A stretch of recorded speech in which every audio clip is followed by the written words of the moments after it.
Olá, bom dia.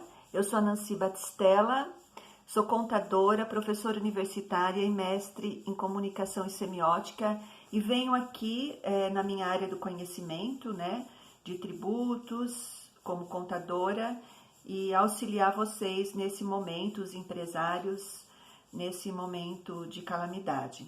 Então, a primeira frase importante é: aquilo que a gente não consegue medir, mensurar, a gente não consegue melhorar. Né? Essa frase é de William Johnson. Mas, na verdade, nem é melhorar nesse momento. A gente tem que medir para a gente sobreviver. Lógico que não todos os ramos de atividade, mas a maioria deles, né?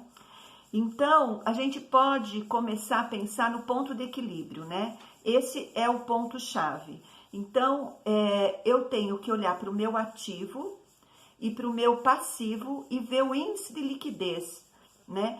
Quanto eu tenho para liquidar. Olhar, quase todos fazem contabilidade. A contabilidade hoje, ela é obrigatória perante o Código Civil, né? Então, o ativo e o passivo, nesse momento, tem que ter um olhar especial. Então, o que é meu ativo? Meu ativo é tudo o que eu tenho, né? São o meu dinheiro no caixa, o banco, os direitos a receber, o meu estoque, os meus ativos. Então, a gente tem que olhar todos aqueles ativos e verificar qual deles eu tenho uma disponibilidade, qual deles eu consigo fazer virar. O dinheiro do banco está lá, disponível, de imediato, a hora que eu precisar. E o meu estoque, eu consigo fazer ele virar, né? E minhas duplicatas a receber, os meus clientes, né? Nesse momento, será que se eu negociar, eu consigo transformar ele em disponível, né? E os meus ativos fixos também, as minhas máquinas, os meus veículos. Então, eu tenho que fazer esse levantamento. E ver também as minhas dívidas, o meu passivo.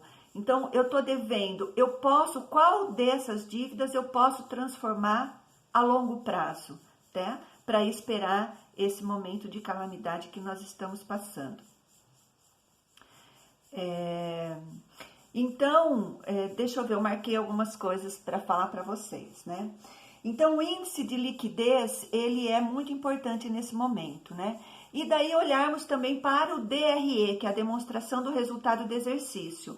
Como que está o meu custo fixo, o meu custo variável, né?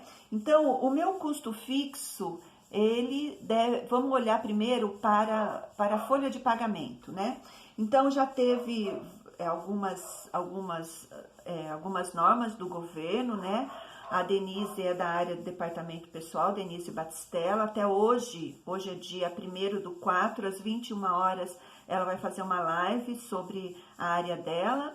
Mas, me adentrando um pouco, né, vocês já estão sabendo que a gente pode antecipar as férias, né, e pagar 1/3 só no final do ano, antecipar os feriados religiosos. O banco de horas, agora eu posso postergar e pagar em 18 meses, né? O fundo de garantia, vocês já estão sabendo que o governo também postergou, tá?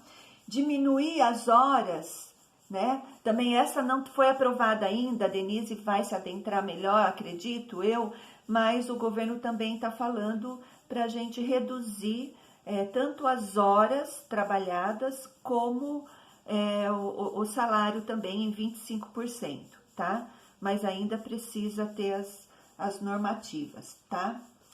Ontem, dia 31 de março, foi aprovada uma diminuição irrisória, pouco mais do 5S, né?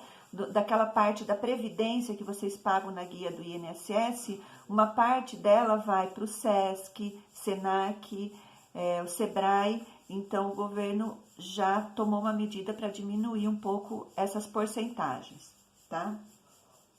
Agora, tem vários outros custos, né? Além da folha de pagamento, tem também outros custos. Então, a gente tem que olhar e ter solidariedade também. Não diminuir das pequenas empresas. Pequenas empresas, elas podem quebrar. Então, eu vou postergar, eu vou negociar, eu vou discutir com cada um, ver se aquele custo ele é essencial, ele é importante, né? Agora, as empresas grandes a gente pode ser mais radical, né? Elas não vão quebrar, é muito difícil, tá? Então, olhar os outros custos fixos também.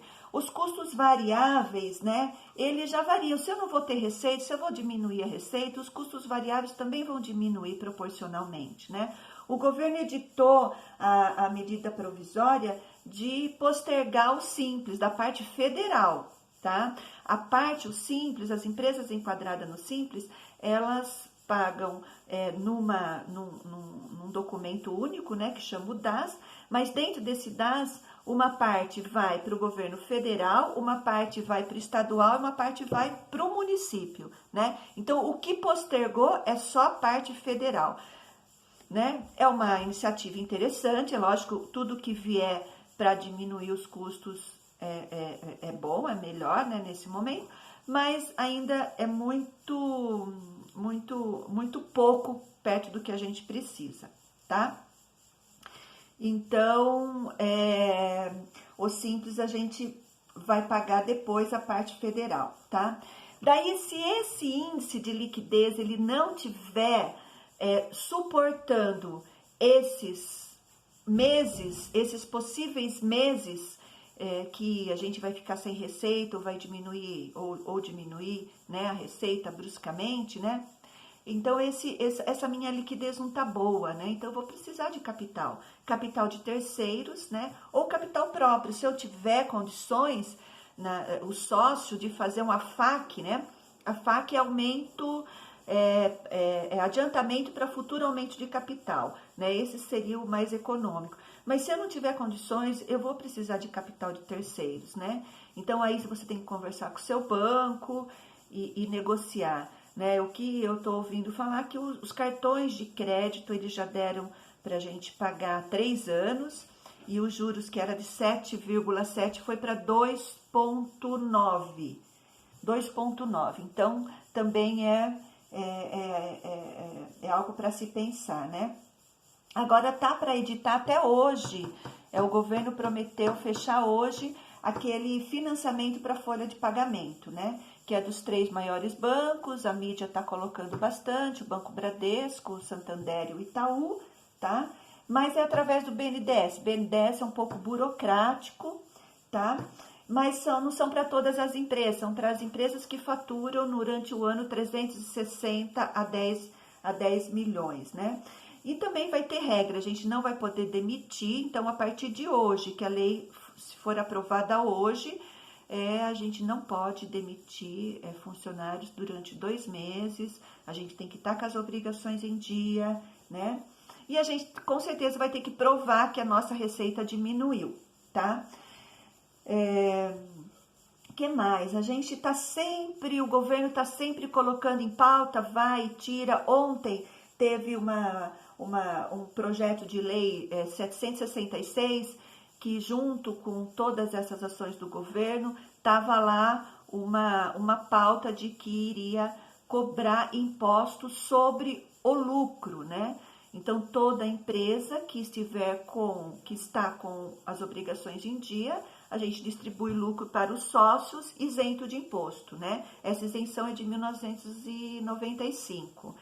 Mas o governo está sempre querendo começar a tributar, e a tributação vai ser 15%. Então, aquelas empresas vão ficar de olho, porque a partir do momento que a medida for aprovada, qualquer distribuição de lucro vai ser tributada, né? Então, se você tem um índice de liquidez bom, se você tem lucro a distribuir, talvez seria bom até você deixar na física para no momento de necessidade, vocês usarem ela, tá? Tem aquela portaria, né? Até foi na vigência da Dilma, que tem aquela portaria 12 de 2012, né? Que no estado de calamidade a gente pode postergar os tributos, né? Os tributos federais e todos os tributos, né? Mas a gente não pode simplesmente fazer na esfera administrativa, a gente precisa de de um advogado entrar na esfera judicial. Alguns juízes estão dando parecer favorável, alguns não, tá? Depende da forma do estado de calamidade. Então, tem alguns estados que falam assim, não, essa lei, né, 12 de 2012, ela fala em desastre natural e não calamidade mundial, que é o caso que tem. Então, ainda vai discutir bastante, tá? Mas se você tiver um jurídico, se o índice de liquidez seu tiver muito baixo, se os custos fixos você não conseguir diminuir para suportar esses meses que o governo fala em 2 meses, né? A gente não sabe bem o que nos espera, mas a gente pode conversar então com esse jurídico, eu me disponho também, se vocês precisarem de mim nesse momento, estou à disposição, para que seja decidido isso, se a gente posterga na força, né?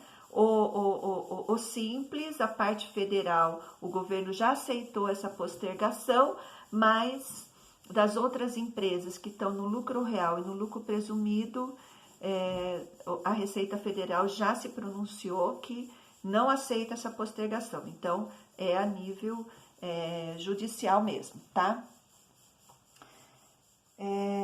E a gente tem que pensar em aumentar a receita, o comércio na parte do e-commerce, a gente se aproximar, tentar se aproximar das empresas que são de ramos de atividades essenciais na área da saúde, na área de transporte de alimentos, né? Não são todos os transportes. Então, a gente afinar, a gente propor, trabalhar que os supermercados também, eles estão recrutando funcionários, então esses ramos estão acelerados nesse momento, tá? Material de limpeza, tá? E a gente também na parte pessoal, né? Não só falando de empresa, mas na parte pessoal também fazer gastos necessários, né? E a gente tem que compreender que o Estado, ele é responsável pelo nosso bem-estar, ele é responsável para manter as nossas empresas, para a sobrevivência das nossas empresas e o bem-estar dos nossos empregados e dos nossos cidadãos. Isso está na Constituição Federal, tá? Nós, contadores, estamos abarrotados de trabalho, nós estamos trabalhando todos home office, não podemos nos reunir fisicamente, né? Temos mês a mês mais de 10 declarações a serem entregues, fora as anuais, que agora é a hora de fechar o ano, né, de 2019 e entregar as declarações do Imposto de Renda Pessoa Física e a ECD e a ECF, que é a declaração de Imposto de Renda da Jurídica, né? E essas declarações a gente está pedindo do governo incessantemente, os nossos órgãos, o CRC, o SESCOM, que é nossos órgãos de classe, e nada. Receita Federal se nega a postergar todo esse trabalho. Então, para a gente está sendo muito difícil, home office não é prático, né? A gente consegue, a gente está conseguindo, mas não é nada prático, tá? Então, eu espero que vocês tenham ajudado, que eu tenha ajudado com essas minhas palavras, esses 13 minutos aí, e estou à disposição para ajudá-los no que for necessário, tá? Muito obrigada, espero que vocês estejam bem de saúde e que a gente passe rápido por isso.